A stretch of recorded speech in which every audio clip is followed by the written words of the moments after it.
खुलुमबाय नोंथांमोनखौ जोंनि बड'लेण्डनि फिरसे बरायनाय जाबाय। स्टुडिअ'आव दङ आं आसारानी दैमारी।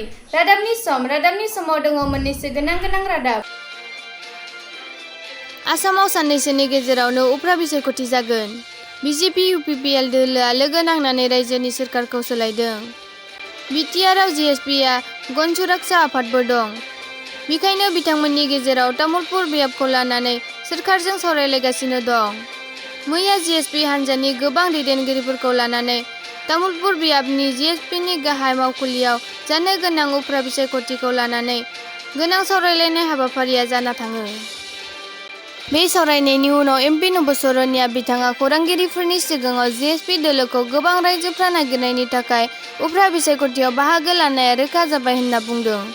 बिटिसि बिसायख'थियावसो बिथांमोना लोगो जाना दं, नाथाय एमएलए बिसायख'थियाव गैया।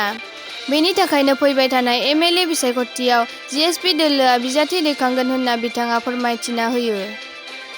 लोगो हिसाबै जाबादि मोनथायफोर मोननांगौ बेखौ मोनफुङाखै होनना बुंदों बिथांमोना।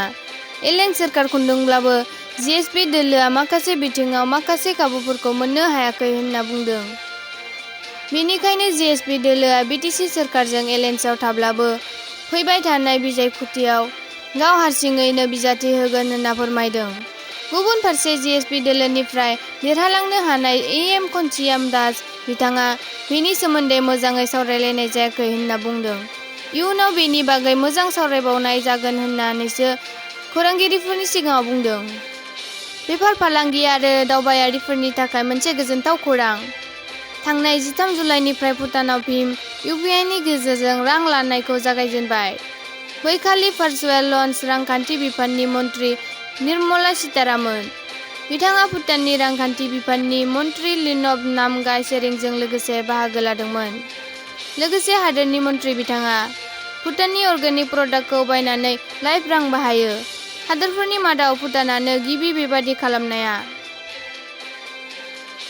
नोंथांमोना जोंनि चेनेलखौ दासिमबो साबस्क्राइब खालामनानै लायाखैबा साबस्क्राइब खालामनानै लागोन, मानोना बेनि गेजेरजों नोंथांमोना रादाब, जिके, कारेन्ट एफेयार्स आरो सल'बाथाफोरखौ खोनासंनो मोनगोन।